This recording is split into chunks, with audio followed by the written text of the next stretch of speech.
कार्यक्रमाला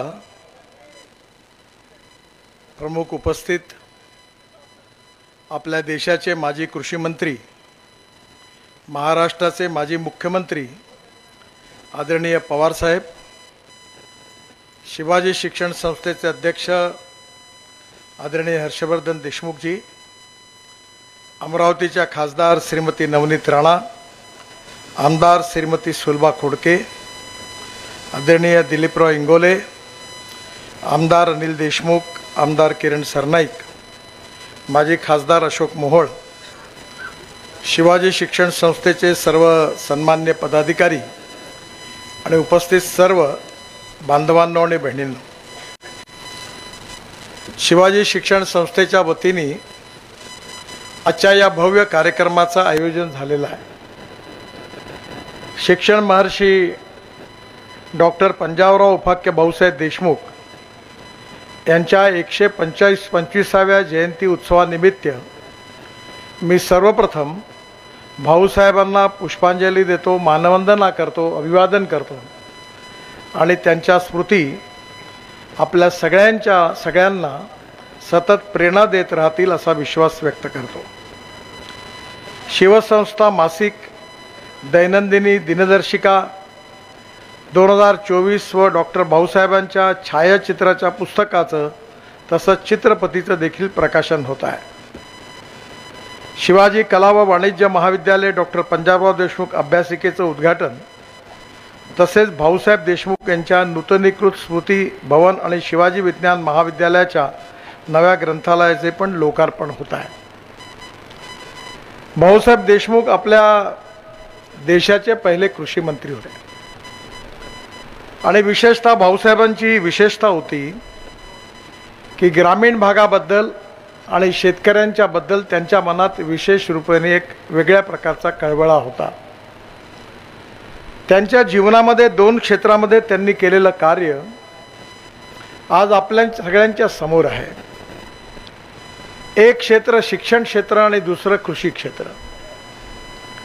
शिक्षण क्षेत्रामध्ये होणारी गुंतवणूक ही भविष्याच्या नागरिकांकरता निर्माण करण्याकरता होणारी भांडवली गुंतवणूक असते। शिक्षणातून माणूस घडत असतो आणि शिक्षणातून संस्कारित झालेला माणूस हा समाज व्यवस्थेचा जसा कणा असतो तसा ज्ञानाच्या माध्यमातून परिपूर्ण झालेला माणूस हा आर्थिक व्यवस्थेचाही कणा असतो। नॉलेज, ज्ञान याला बाबासाहेब आंबेडकरांनी वाघिणीचं दूध असं म्हटलेलं आहे। Innovation, entrepreneurship, science, technology, research, skill आणि successful practices, we name it as knowledge and conversion of knowledge into wealth, हे आपलं भविष्य आहे। त्यामुळे हे जे ज्ञान आहे, नॉलेज ही पॉवर आहे, ही लोकाभिमुख व्हावी, शिक्षणाचं सार्वत्रिकरण व्हावं आणि समाजातल्या तळागाळातल्या शेवटच्या माणसापर्यंत शिक्षण पोहोचावं आणि शैक्षणिक मूल्यांच्या आणि शिक्षणाच्या अध्ययनातून तो व्यक्ती सुसंस्कृतही व्हावा आणि आर्थिकदृष्ट्या समाजामध्ये स्वयंपूर्ण व्हावा, ही संकल्पना या विचाराच्या मागे होती। डॉक्टर भाऊसाहेब देशमुखांनी विदर्भातल्या अनेक गावांमध्ये शिक्षण संस्थांचं जाळं निर्माण केलं। आज मेडिकल कॉलेज असतील, इंजिनिअरिंग कॉलेज असतील, कृषी महाविद्यालय असतील, या महाविद्यालयामधून लाखो विद्यार्थी तयार झाले आणि या ठिकाणी ज्यांनी पदवी प्राप्त केली ते आज भारतातच नव्हे तर जगाच्या कानाकोपऱ्यात जाऊन उत्तम कार्य करत आहेत। त्यामुळे भाऊसाहेबांनी जे स्वप्न शिक्षणाच्या बाबतीत बाळगलं होतं की आपल्या भागामधले जे विशेषतः सामाजिक, आर्थिक आणि शैक्षणिकदृष्ट्या मागासलेले आहेत अशा सर्व लोकांपर्यंत शिक्षण पोहोचलं पाहिजे आणि त्या शिक्षणातून या समाजाचं सामाजिक आर्थिक परिवर्तन झालं पाहिजे, अशी संकल्पना, असं उद्दिष्ट, असं मिशन त्यांनी उराशी बाळगलं। शिक्षणाचं सार्वत्रिकरण होत असताना शिक्षणाची गुणवत्ताही मेंटेन झाली पाहिजे याचा त्यांनी आग्रह ठेवला आणि म्हणून स्वाभाविकपणे शिक्षणाच्या माध्यमातून भविष्यातली विशेषतः पश्चिम विदर्भामध्ये आणि विशेषतः आमच्या पूर्व विदर्भात नागपूरला देखील Shivaji science college, Dhanwate national college या सगळ्याच्या माध्यमातून खूप उत्तम आणि चांगलं कार्य या सर्व याच्यामध्ये भाऊसाहेबांच्या खरं म्हणजे प्रयत्नातून एक फार मोठं कार्य विदर्भात उभं झालं. आपल्या इथे ज्याची तुलना करायची असेल तर विशेषतः शिक्षण क्षेत्रामध्ये पश्चिम महाराष्ट्रामध्ये रयत शिक्षण संस्थेचं जे कार्य आहे, ज्या कार्याशी पवारसाहेबांचा संबंध आहे, त्या संस्थेने देखील असं याहीपेक्षा मोठं कार्य उभं केलं आणि शिक्षणाचं सार्वत्रिकरण करण्यामध्ये त्यांनी मोठा वाटा उचलला. शिक्षणाचं सार्वत्रिकरण होत असताना भाऊसाहेबांनी नेहमी हा विचार केला की कुठलाही व्यक्ती हा जात, पंथ, धर्म, भाषा आणि सेक्स याच्या आधाराने मोठा नाही आहे, तर माणूस हा त्याच्या गुणवत्तेने मोठा आहे. आणि ही जर गुणवत्ता आहे, हिचा जर विकास करायचा असेल तर ज्ञानाशिवाय गुणवत्तेचा विकास होऊ शकत नाही. कारण प्रत्येक माणसामध्ये आपल्यामध्ये कोणीही पूर्णांक नाही आहेत, आपण सगळे अपूर्णांक आहोत. No one is perfect and no one can claim that he is perfect. उत्तम, अधिक उत्तम, सर्वोत्तम अप टू इन्फिनिटी असं म्हटलं जातं की you cannot catch your on image. पण शेवटी माणूस जेव्हा प्रगल्भ बनतो, त्याचं व्यक्तिमत्व परिपूर्ण बनतं, त्याचं व्यक्तित्व, त्याचं कर्तृत्व, त्याचं नेतृत्व हे नैसर्गिक नसतं. ज्याप्रमाणे एखादा मूर्तिकार एखाद्या दगडाला घेऊन अनेक वर्ष मेहनत करून त्याच्यावर परिश्रमाने त्याला आकार देतो, त्यातून परमेश्वर तयार होतो, तसं माणसाच्या जीवनामध्ये देखील संस्काराच्या रूपाने शिक्षणाच्या माध्यमातून जे संस्कार होतात, त्या संस्काराच्या माध्यमातून व्यक्तित्व, त्याचं कर्तृत्व, त्याचं नेतृत्व तयार होतं. आणि आपली ही विशेषता आहे की आपला इतिहास अतिशय गौरवशाली आहे. इतिहास, संस्कृती आणि विरासत याचा जो ठेवा आपल्याला मिळाला आहे तो परिपूर्ण आहे. आणि आपल्याला तर पश्चिम विदर्भात अमरावतीला संत गाडगे महाराज, विशेषतः आपले संत गुलाबराव महाराज, तुकडोजी महाराज, गजानन महाराज या सगळ्यांच्या माध्यमातून लोकप्रबोधनाची चळवळ या भागामध्ये आपण सगळ्यांनी जवळून बघितली आहे. आणि या लोकप्रबोधनाच्या चळवळीमधून झालेल्या संस्कारातून त्याचा परिणाम किती आहे तो आपण बघितलेला आहे. आपल्या महाराष्ट्रातल्या प्रत्येक ठिकाणी संतांची ही जी पार्श्वभूमी आपल्याला मिळालेली आहे, ती तुकाराम महाराज असतील, ज्ञानेश्वर महाराज असतील, अनेक मोठे मोठे संत आहेत. त्यांच्या व्यक्तित्वाचा, कर्तृत्वाचा आणि विचारांचा ठसा त्या ठिकाणी निर्माण झालेला आहे. मला अनुभव आहे की मी ज्यावेळी चंद्रपूर जिल्हा आणि गडचिरोली जिल्ह्यातल्या कोपऱ्यातल्या लहानशा गावात पोहोचलो, तेव्हा त्या ठिकाणी गुरुदेव सेवा मंडळाचं आणि तुकडोजी महाराजांचा विचार त्या ठिकाणी पोहोचला. म्हणजे छोट्या छोट्या शब्दातून या संतांनी आमचं प्रबोधन केलं. जी गोष्ट लक्षात येण्याकरता आम्हाला मोठं पुस्तक वाचायची गरज आहे, तो विचार एका लहानशा विचारातून या संतांनी मांडला. आणि म्हणून त्या विचारामधून आपला समाज समृद्ध आणि संपन्न झाला. आणि मग पंजाबराव देशमुख, भाऊसाहेब देशमुखांचं हे कार्य शिक्षण क्षेत्रामधलं आपण कधीच विसरू शकत नाही. पण त्याहीपेक्षा भाऊसाहेबांनी कृषी मंत्री म्हणून जे स्वप्न बघितलं होतं ते अतिशय महत्त्वाचं आहे. आपल्या देशामध्ये महात्मा गांधी नेहमी म्हणायचे की आपला देश गावात राहतो. 85% जनता गावात राहत होती, पण आता 30% मायग्रेशन झालेलं आहे. खेड्यातून लोक आता शहराकडे चाललेली आहेत. मुंबई, कलकत्ता, चेन्नई, बेंगलोर, दिल्ली या शहराची लोकसंख्या वाढत चाललेली आहे. पण ही सगळी माणसं ग्रामीण भागातून आलेली आहे. मोठ्या प्रमाणावर शहरावर सूज आलेली आहे. आणि याचं कारण म्हणजे गावातली जी परिस्थिती होती ती त्या ठिकाणी राहण्यासारखी राहिली नाही, म्हणून लोक गावं सोडून शहराकडे निघाले. गावामध्ये जायला चांगले रस्ते नव्हते, गावात चांगली शाळा नाही, गावात चांगलं हॉस्पिटल नाही. आणि अशा परिस्थितीमध्ये स्वाभाविकपणे गावं ओस पडत चालली.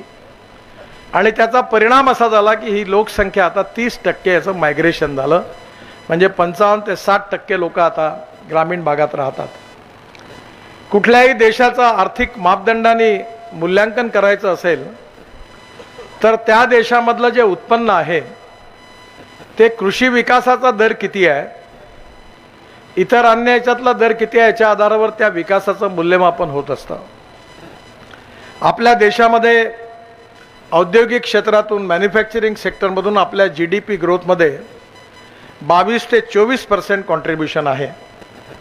सर्व्हिस सेक्टरचं 52 ते 54% आहे आणि ॲग्रिकल्चर कृषी क्षेत्र आणि अलाइड क्षेत्र याचं फक्त 12% आहे. म्हणजे 65% जनसंख्या आणि 12% उत्पन्न याचाच परिणाम आहे की गरिबी, भूकमरी आणि बेरोजगारी ज्या प्रमाणात आपण सोडवायला पाहिजे होती ती सोडवू शकलो नाही. भाऊसाहेबांनी हे स्वप्न उराशी बाळगलं होतं की आपली गावं समृद्ध संपन्न झाली पाहिजे, गावातल्या शेतकऱ्यांचा विकास झाला पाहिजे. गावातलं गावं समृद्ध संपन्न होत असताना तरुण मुलाला गावातल्या चांगलं शिक्षण मिळालं पाहिजे, गावातलं सामाजिक वातावरण जसं चांगलं राहिलं पाहिजे तसं आर्थिक प्रगती आणि विकास हा गावात झाला पाहिजे. आणि या सगळ्या भावनेतून हे उद्दिष्ट समोर ठेवून त्यांनी आपल्या आयुष्यामध्ये कृषी मंत्री म्हणून विशेषतः अनेक इनिशिएटिव्ह घेतले. मला आठवतं की भोंगळेजी माझ्याकडे आले होते, हर्षवर्धनजी, की भाऊसाहेबांच्या काळामधली त्यांची फोटो ही भारत सरकारमध्ये त्या काळातली फोटो कशी मिळवायची ही मोठी समस्या होती. त्या काळात त्यांचे कार्यक्रम, त्यांची प्रदर्शनं, कृषी प्रदर्शनं. परंतु भोंगळेजींचं मी अभिनंदन करीन, ते अतिशय अभ्यासू पत्रकार आहेत. त्यांनी जिद्द ठेवली. मला अशा अपेक्षा नव्हती, पण त्यांनी मी त्या मंत्र्यांना, नभोवाणी मंत्र्यांना फोन केला, अधिकाऱ्यांना फोन केला, पण मला वाटलं की कठीण आहे, इतक्या जुनं कसं मिळणार. पण त्यांनी अथक प्रयत्न करून ती सगळी फोटोग्राफ्स मिळवली आणि आज त्याचं फोटो पुस्तकाचं आज या ठिकाणी विमोचन होत आहे. ही पण अतिशय आनंदाची गोष्ट आहे. भूतकाळातला इतिहास याकरता आवश्यक आहे की भूतकाळाच्या इतिहासातून वर्तमान काळात काम करत असताना भविष्याची प्रेरणा मिळत असते आणि त्यामुळे त्या काळामध्ये, त्या काळच्या परिस्थितीमध्ये भाऊसाहेबांनी कसं काम केलं, त्यांचा दृष्टिकोन काय होता तो महत्त्वाचा आहे. मी नेहमी म्हणतो की you can donate I but you cannot donate vision. डोळे दान केले जाऊ शकतात पण दृष्टी दान केले जाऊ शकत नाही. भाऊसाहेबांची जी सम्यक दृष्टी होती, जी शिक्षण क्षेत्रामध्ये बद्दल होती, सामाजिक आर्थिक परिवर्तनाबद्दल होती, घटनापीठाचे सदस्य म्हणून त्यांनी सातत्याने त्या ठिकाणी जे वैचारिक कॉन्ट्रीब्युशन दिलं ते त्यांचे विचार होते. ते सगळे फोटोग्राफ्स आणि तो सगळा इतिहास, त्यांची भाषणं याचं संकलन हे नक्कीच भविष्यातल्या आपल्या पिढीला प्रेरणा देत राहील. उद्दिष्ट कधी बदलत नसतं, स्पिरिट कधी बदलत नसतं. उद्दिष्ट आणि स्पिरिट बदलत नसतं, याला वैधानिक आधार पण आहे की केशवानंद भारती केसमध्ये सुप्रीम कोर्टाने एक फार मोठा खटला सुप्रीम कोर्टात गाजला होता आणि त्यावेळी संसद श्रेष्ठ आहे की विधिपालिका, न्यायपालिका श्रेष्ठ आहे, असे अनेक प्रकारचे वाद सुरू होते. त्या सगळ्या याच्यामध्ये संविधानाच्या बाबतीमध्ये सुप्रीम कोर्टामध्ये केशवानंद भारती केसमध्ये त्यांनी एक निर्णय दिला की silent features of the constitution cannot be change. जे कॉन्स्टिट्यूशनचा भावार्थ आहे तो बदलू शकत नाही. तसंच पंजाबराव देशमुखांनी त्या काळामध्ये शेती एवढी प्रगत नव्हती, ग्रीन रिव्होल्युशन झालं नव्हतं, शेतीमध्ये आता द्रोण आले तेव्हा द्रोण नव्हते, नॅनो युरिया नव्हता, नॅनो मिश्रखत नव्हतं, हायब्रिड बियाणं नव्हतं. पण आज त्या काळामध्ये त्यांनी जो भावार्थ आणि विचार मांडला तो शेतकऱ्याच्या सर्वांगीण उन्नतीचा आणि विकासाचा मांडला आणि त्यांनी आपलं संपूर्ण आयुष्य त्याकरता समर्पित केलं. परंतु हे सगळं समर्पित केलं तरी समस्या खूप गंभीर आहे. कारण असं आहे की ही समस्या सोडवणं हे शक्य नाही आहे, हे कठीण आहे. शक्य आहे पण कठीण आहे, खूप वर्ष काम करावं लागणार आहे. मी ज्यावेळी विद्यार्थी होतो तेव्हा आमच्याबरोबर एक विचारक होते, त्यांचं मार्गदर्शन आम्हाला मिळायचं, दत्तोपंत ठेंगडी. तेव्हा एकदा ते असं म्हणाले होते की बघ, एक लक्षात ठेव गोष्ट की every politician thinks about his next election and every socio-economic reformer thinks to century. म्हणजे सामाजिक आर्थिक परिवर्तनाचा विचार करणारा जो द्रष्टा नेता असतो तो 100 वर्षाचा विचार करतो आणि राजकारणी माणूस स्वाभाविकपणे 5 वर्षाचा विचार करतो. हा फरक आहे. भाऊसाहेब राजकारणी नव्हते, तर त्यांनी खऱ्या अर्थाने आपल्या इथल्या शिक्षण आणि कृषी क्षेत्राचा 100 वर्षाचा विचार केला होता. उद्दिष्ट त्यांचं जे होतं ते आपलं आजही आहे आणि ते उद्दिष्ट प्राप्त करण्याकरता त्यांनी त्या काळी प्रयत्न केला. आज कृषी क्षेत्रामध्ये खूप बदल झालेला आहे. विशेषतः सिंचनाच्या सुविधा वाढलेल्या आहेत. ड्रीप इरिगेशन आलं, स्प्रिंकलर आलं, अनेक प्रकारे सीड आणि प्लांट याच्यामध्ये बरंच संशोधन झालेलं आहे. नवीन नवीन नर्सऱ्या तयार झालेल्या आहेत. कृषी मालाची निर्यात वाढलेली आहे आणि आता तर आम्ही कृषीपासून मी नेहमी म्हणतो की आपला शेतकरी केवळ अन्नदाता नाही तर ऊर्जादाता झालेला आहे आणि आता आपला शेतकरी इंधनदाता झालेला आहे आणि बिटुमिन दाताही पण झालेला आहे. म्हणजे आपलं डांबर पण शेतकरी तयार करायला लागले. आपल्या इथे इथेनॉल आलं, आपल्या गाड्या आपली विमानं आता त्याच्यावर चालणार आहेत. त्यामुळे येणाऱ्या काळामध्ये काळाच्या ओघामध्ये काल जे असतं ते आज नाही, आज असतं ते उद्या नाही. स्पिरिट कायम असतं, उद्दिष्ट कायम असतं, मिशन स्पष्ट असतं, भावार्थ स्पष्ट असतो, पण काळाच्या ओघात बऱ्याच गोष्टी बदलत असतात. आणि म्हणून युगानुकूल असं जे काही काळाचं परिवर्तन असतं ते ऑब्व्हियस असतं. पंजाबराव आज आपल्यामध्ये नाही आहेत, पण त्यांचं उद्दिष्ट मात्र आपल्या सगळ्यांच्या बरोबर आहे.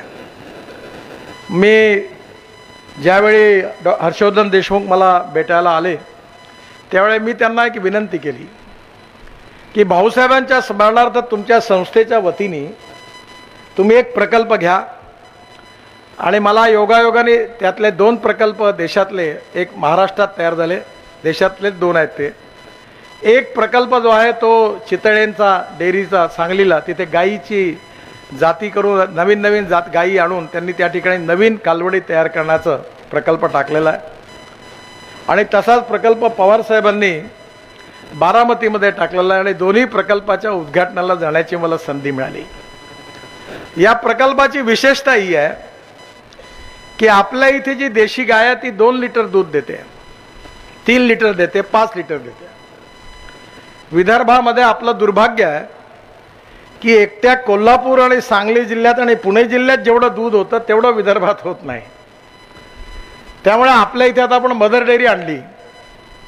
तर हा प्रकल्प असा आहे की 1952 साली आपल्या इथली गीर जातीची गाय ब्राझीलमध्ये गेली आणि त्या ठिकाणी त्यांनी त्या गायीवर काम करून आता 60 लिटर दूध देणारी देशी गाय गीर जातीची त्यांनी तयार केली.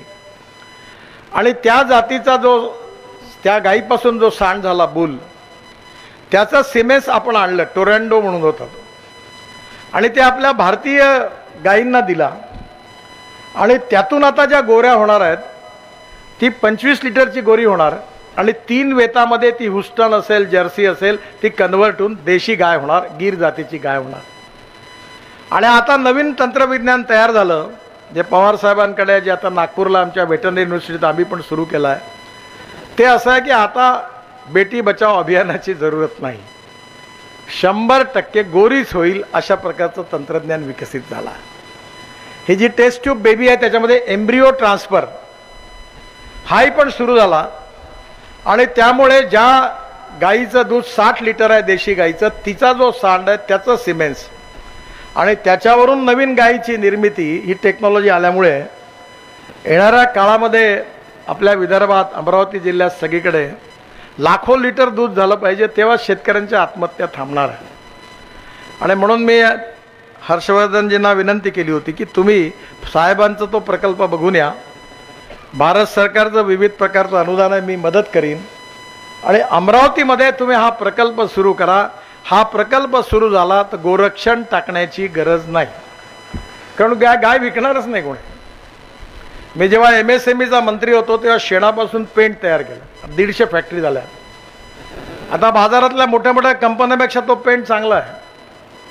त्यामुळे तंत्रज्ञानाला विकसित करून ग्रामीण आणि कृषी अर्थव्यवस्थेमध्ये एक बदल कसा करायचा आणि त्या बदलातून पुन्हा एकदा अशी स्थिती निर्माण झाली पाहिजे की पुन्हा एकदा शहराकडून लोक गावाकडे वळली पाहिजे. हे कठीण आहे पण असंभव नाही आहे. आपल्यापैकी अनेक लोक इस्रायलला गेले असतील. तिथला शेतकरी आपल्या एअर कंडिशन बंगल्यामध्ये आहे. कॉम्प्युटरवर त्याने आपलं कंट्रोलिंग ठेवलेलं आहे. ड्रीप इरिगेशन आणि खताची मात्रा घरात बसून कॉम्प्युटरवर ठरवली आहे. उत्तम सीड आहे आणि त्या माध्यमातून त्यांनी एवढं उत्पन्न वाढवलं आहे की पुन्हा एकदा आता तिथल्या शहरातले लोक आपल्या खेड्यात जायला लागली, खेड्यात राहायला लागली आणि त्यांचा स्टँडर्ड म्हणजे मर्सिडीज गाडीमध्ये फिरायला लागली. हे होऊ शकतं आणि हे गावगरीब मजदूर शेतकऱ्याचं समृद्धतेचं, संपन्नतेचं जे स्वप्न, जे मिशन, जे उद्दिष्ट पंजाबराव देशमुखांनी बघितलं होतं ते पूर्ण करण्यामध्ये खऱ्या अर्थाने ज्यांना कोणी आपण ही संस्था त्यांच्या स्मृतीप्रित्यर्थ चालवतो त्या उद्दिष्टामध्ये आपण जर 10 पावलं पुढे गेलो असेल तर आपण त्यांना त्यांच्या आत्म्याला कुठेतरी शांती मिळणार आहे. कृषी क्षेत्रामध्ये आपल्या नाशिकमध्ये एक फार्मर्स प्रोड्यूस कंपनी आहे. ते 1500 कोटी रुपयाचे द्राक्ष निर्यात करतात. सह्याद्री साहेबांनाही माहिती आहे. मग आपल्या अमरावती जिल्ह्यात, नागपूर जिल्ह्यात देखील कधीतरी हे झालं पाहिजे ना. त्यामुळे येणाऱ्या काळामध्ये ज्ञान, विज्ञान, तंत्रविज्ञान, इनोव्हेशन, रिसर्च याचा उपयोग करून गावगरीब मजदूर शेतकऱ्याचं कल्याण करून आपल्याला काळाच्या अनुकूल कोणत्या तंत्रज्ञानाचा स्वीकार केला पाहिजे आणि ते तंत्रज्ञान सर्वसामान्य शेतकऱ्यांपर्यंत कसं पोहोचलं पाहिजे. जसं भाऊसाहेबांनी बुलढाणा, अकोला, अमरावती सगळ्या जिल्ह्यातल्या खेड्यापाड्यापर्यंत शाळा पोहोचवल्या, कॉलेजेस पोहोचवले, तेव्हा त्यांची इच्छा ही होती की या गावातला शेतकरी पण समृद्ध संपन्न व्हावा. आणि म्हणून मी जसं मगाशी म्हटलं की you can donate habit, you can not donate vision. ही जी विकासाची विजन होती, जी भाऊसाहेबांची होती, त्याच्या आधारावर नक्कीच आपली शिक्षण संस्था त्यांचं स्मरण करत असताना ते उद्दिष्ट पूर्ण करेल असा मला विश्वास आहे. आज अतिशय आनंद आहे की भाऊसाहेबांच्या नावाने असणारा पुरस्कार आपण पवार साहेबांना देत आहात. जेवढं भाऊसाहेबांचं कार्य मोठं तेवढं पवार साहेबांनी देखील महाराष्ट्राच्या साहित्य, कला, संगीत, नृत्य, नाटक, क्रीडा, शेती असे एकही क्षेत्र नाही आहे की ज्यात पवार साहेबांची छाप नाही आहे. प्रत्येक क्षेत्रामध्ये त्यांना जेव्हा जेव्हा संधी मिळाली तेव्हा तेव्हा त्यांनी ते क्षेत्र विकसित करण्याचा प्रयत्न केला आणि खऱ्या अर्थाने शेतकऱ्याच्या विकासाची तळमळ ठेवून अनेक गोष्टी त्यांनी घडवल्या. आज वसंतदादा शुगर इन्स्टिट्यूट जे आहे त्याच्या माध्यमातून ऊसांच्या नवीन नवीन जाती तयार केल्या. त्या जातीमधून शेतकऱ्याचं एकरी उत्पन्न कसं वाढेल याच्याकरता सातत्याने प्रयत्न केला. मला आठवते उत्तर प्रदेशमध्ये शेतकऱ्याचं ऊसाचं उत्पन्न 35 टन पर एकरी होतं. मी जेव्हा तिथे गेलो तेव्हा तिथल्या कृषी मंत्र्यांना सांगितलं तुमचं 35 टन म्हणजे तुम्ही थर्ड क्लासच्याही लायकीचे नाही म्हणलं. तुम्ही माझ्याबरोबर वसंतदादा शुगर इन्स्टिट्यूटला जा. ते गेले, त्यांनी तिथून बियाणं आणलं आणि आता उत्तर प्रदेशमध्ये एकरी उत्पन्न 55 ते 60 टन झालं आणि एवढं ऊसात आपल्यापेक्षाही जास्त क्षेत्र आहे. मला आनंद आहे की पवार साहेबांनी, मी त्यांना विनंती केली की तुम्ही वसंतदादा शुगर इन्स्टिट्यूटची एक ब्रँच विदर्भातल्या शेतकऱ्यांकरता तुम्ही आमच्याकडे उघडा. नागपूरला त्यांनी बुटीबोरीला जागा घेतली आणि आपल्या इथल्या शेतकऱ्यांच्या विकासाकरता त्यांनी याची शाखा आपल्याकडे उघडली. याबद्दल मी मनापासून त्यांचा आभार मानतो आणि त्यांना धन्यवाद देतो. ऊसाच्या शेतीमध्ये मुनाफा जास्त आहे.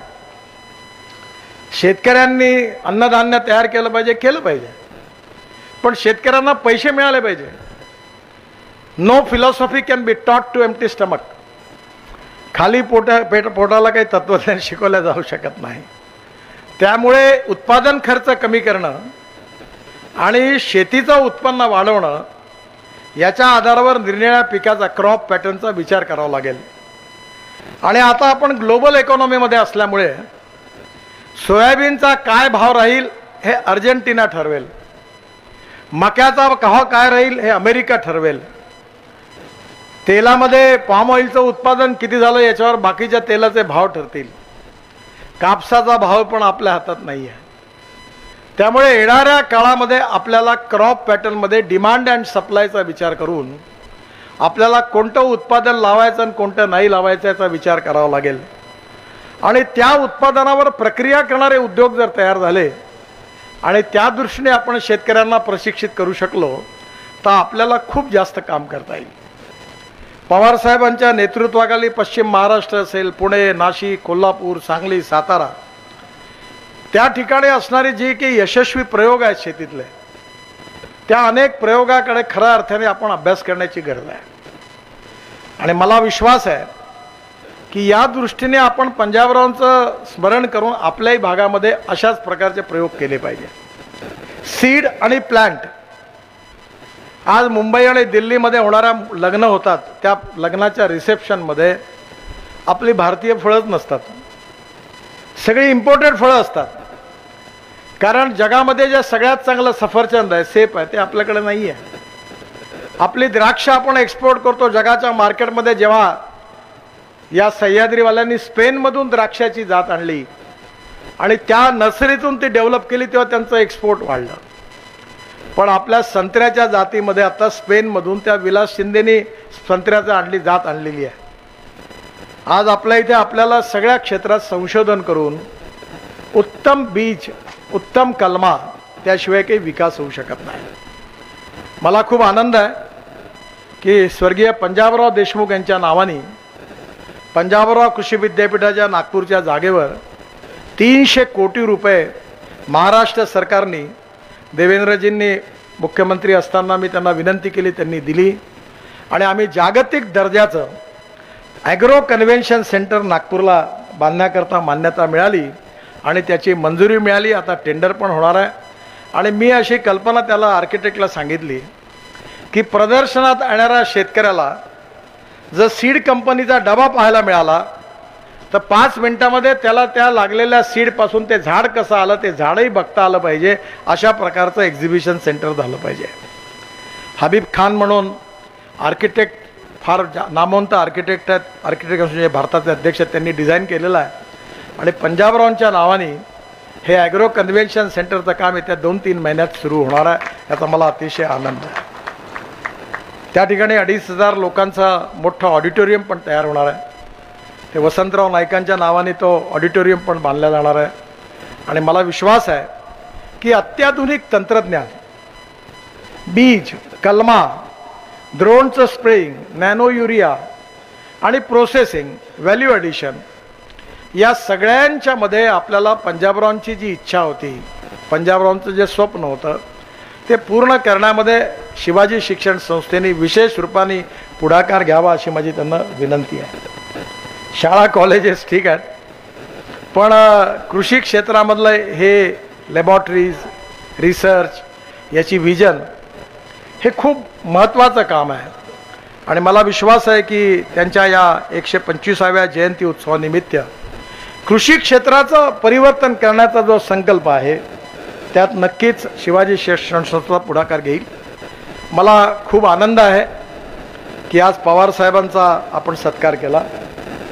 पंजाबराव देशमुखांचे नाव मोठं आणि पवार साहेबांचे नाव मोठं, त्यामुळे पंजाबरावांच्या नावाचा हा पुरस्कार आपण पवार साहेबांना देऊन या पुरस्काराची उंची आपण मोठी गाठलेली आहे. पण आता दरवर्षी आपल्याला पवार साहेबांच्या उंचीचे माणसं कुठे मिळणार आहेत? त्यामुळे पंजाबरावांची दृष्टी, पंजाबरावांची व्हिजन, पंजाबरावांची तळमळ शिक्षण क्षेत्राबद्दल, कृषी क्षेत्राबद्दल तेवढीच तळमळ पवार साहेबांच्या मनामध्ये आहे. आणि जी गोष्ट मानपत्रात सांगितली ती खरी आहे की आपण दुर्दैवाने राजकारणाचा अर्थ फक्त सत्ताकारण केलेला आहे. Power politics is not the true meaning of politics. We need to redefine the definition of politics. राजकारण म्हणजे समाजकारण, राष्ट्रकारण आणि विकासकारण. राजनीती म्हणजे समाजनीती, लोकनीती, बृहत्तर राजनीती किंवा धर्मनीती. त्यामुळे राजकारण हे समाजकारण आहे असं समजून आयुष्यभर कृषी क्षेत्राकरता, शिक्षण क्षेत्राकरता, कला, साहित्य, संगीत, क्रीडा सगळ्या क्षेत्राकरता आणि यातल्या टॅलेंटला कधी पक्षाचा अभिनिवेश न आणता या सगळ्यांच्या मागे, या जिवंत राहिले पाहिजे याच्या मागे खंबीरपणे उभं राहणारं महाराष्ट्रातलं नेतृत्व म्हणजे पवारसाहेब आहेत. ते असताना मी विधानमंडळामध्ये होतो, मुख्यमंत्री असताना मी त्यांना जवळून बघितलं. बाकी राजकारण जे आहे ते चालत असतं. राजकारणात अनेक लोक येतात, निवडून येतात, जातात, मंत्री होतात. ते कधी लोकांच्या लक्षात पण राहत नाहीत. पण जी लोक राजकारणाच्या व्यतिरिक्त निरनिराळ्या क्षेत्रामध्ये आपला ठसा उमटून जे काम करतात ती पंजाबराव देशमुखांसारखी किंवा पवारसाहेबांसारखी माणसं मात्र समाजकारणाच्या राजकारणाच्या धुळवडीमध्ये त्यांचं कार्य कर्तृत्व हे नेहमीच सामान्य माणसाच्या लक्षात राहतं. मला अतिशय आनंद आहे की योग्य व्यक्तीची निवड पंजाबराव देशमुखांच्या नावाने असणाऱ्या या पुरस्काराकरता हर्षवर्धनजींनी निवड केली. याबद्दल शिवाजी शिक्षण संस्थेला मी खूप खूप शुभेच्छा देतो. पवारसाहेबांनाही मनापासून शुभेच्छा देतो. मला खरं म्हणजे राहता आलं असतं, पण 5 वाजताच्या आतच विमानतळावर पोचायचं आणि 5:15च्या आतच विमान उडू शकतं. कारण अजून अमरावतीच्या एअरपोर्टवर लाईट लागले नाहीत. लाईट लँडिंग नसल्यामुळे पायलट म्हणाला की 5:15च्या आत आपल्याला उडलं पाहिजे. मला जायचं असल्यामुळे त्याच्यामुळे मी पवारसाहेबांची क्षमा मागतो, आपल्या सगळ्यांची क्षमा मागतो, हर्षवर्धनजींची क्षमा मागतो. मला पवारसाहेबांचं भाषण ऐकता येणार नाही याबद्दल क्षमा मागतो. मी आपल्या सगळ्यांना जाण्याची अनुमती मागतो. पुन्हा एकदा पंजाबरावांच्या स्मृतींना अभिवादन करतो आणि माझं बोलणं संपवतो. धन्यवाद.